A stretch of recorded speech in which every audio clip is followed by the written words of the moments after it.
സിനിമയുടെ മണ്ണിൽ നിന്ന് രാഷ്ട്രീയത്തിന്റെ അരങ്ങിലേക്ക് ചുവടുവെച്ച ദളപതി എന്ന ഓമന പേരിൽ ആരാധകർ നെഞ്ചേറ്റിയ വിജയുടെ രാഷ്ട്രീയ ജീവിതം ഇന്ന് വലിയൊരു വഴിത്തിരിവിലാണ്.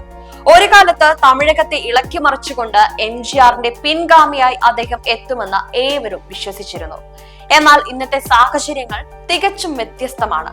TVKയുടെ ആദ്യ പൊതുസമ്മേളനത്തിൽ കാണിച്ച ആവേശവും പ്രസംഗങ്ങളിലെ മൂർച്ചയും പിന്നീട് എങ്ങനെയൊക്കെയാണ് മാറിയതെന്നും അദ്ദേഹത്തിന്റെ രാഷ്ട്രീയ ഭാവി ഇപ്പോൾ എവിടെ എത്തി നിൽക്കുന്നുവെന്നും നോക്കാം.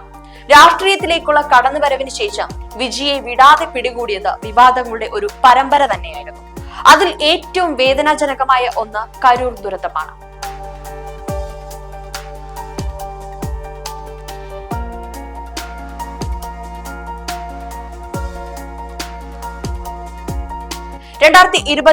സെപ്റ്റംബർ 27 നടന്ന ആ സംഭവം ഇന്നും ജനങ്ങളുടെ മനസ്സിൽ ഒരു മുറിപ്പാടായി അവശേഷിക്കുന്നുണ്ട്.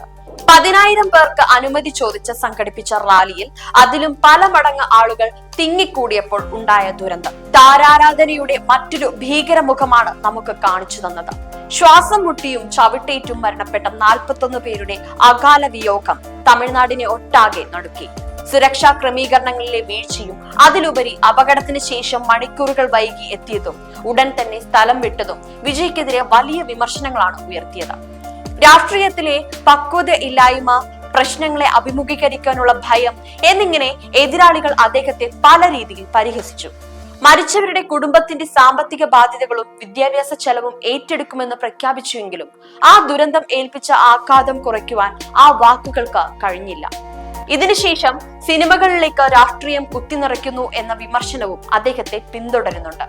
ജനനായകൻ എന്ന ചിത്രത്തിന്റെ പേരും അതിലെ ട്രെയിലറും വലിയ രാഷ്ട്രീയ ചർച്ചകൾക്കാണ് വഴിവെച്ചിരിക്കുന്നത്. പലതും ക്രിസ്റ്റ്യൻ ക്ലിയർ ആയ സന്ദേശങ്ങളാണെങ്കിലും അത് സിനിമയാണോ അതോ രാഷ്ട്രീയ പ്രസംഗമാണോ എന്ന സംശയം പ്രേക്ഷകരിൽ ബാക്കി നിൽക്കുകയാണ്. സിനിമ റിലീസിനെ ചൊല്ലിയുള്ള തർക്കങ്ങളും സെൻസർ ബോർഡ് ഇടപെടലുകളും കോടതി കയറിയതും തെരഞ്ഞെടുപ്പ് ലക്ഷ്യമിട്ടാണ് ഈ സിനിമയെന്ന സംസാരത്തിന് ബലമേകി.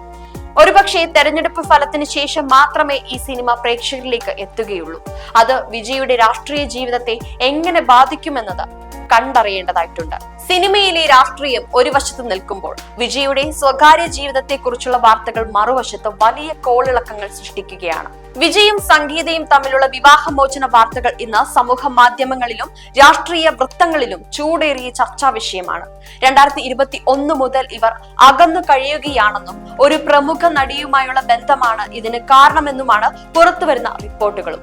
ചെങ്കൽപ്പേട് കുടുംബ കോടതിയിൽ ഫയൽ ചെയ്ത ഹർജിയിലെ ആരോപണങ്ങൾ അദ്ദേഹത്തിന്റെ ഇമേജിന് തന്നെ വലിയ തിരിച്ചടിയായി മാറിയിരിക്കുകയാണ്.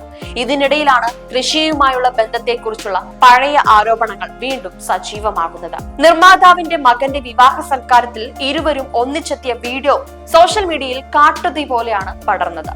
രാഷ്ട്രീയ എതിരാളികൾ ഈ കുടുംബ പ്രശ്നങ്ങളെ ആയുധമാക്കുമോ എന്നതാണ് ഇനി കാണേണ്ടത്. തമിഴ് ജനത കുടുംബ മൂല്യങ്ങൾക്ക് അതീവ പ്രാധാന്യം നൽകുന്നവരാണ്. അതുകൊണ്ട് തന്നെ ഈ സംഭവ വികാസങ്ങൾ വോട്ടർമാരെ എങ്ങനെ സ്വാധീനിക്കുമെന്നത് നിർണായകമായാണ്. സ്റ്റാലിനെ അങ്കിൾ എന്ന് വിളിച്ചു കളിയാക്കിയ വിജയ് പിന്നീട് അദ്ദേഹത്തെ സാർ എന്ന് അഭിസംബോധന ചെയ്തതും ചർച്ചയായി മാറിയിട്ടുണ്ട്. DMK കോൺഗ്രസ് സഖ്യവും മറുവശത്ത് NDAയും വൻ ശക്തികളായി നിൽക്കുമ്പോൾ സ്വന്തം പാർട്ടിയിലൂടെ തമിഴകത്തെ പിടിച്ചെടുക്കുവാൻ വിജയ്ക്ക് സാധിക്കുമോ?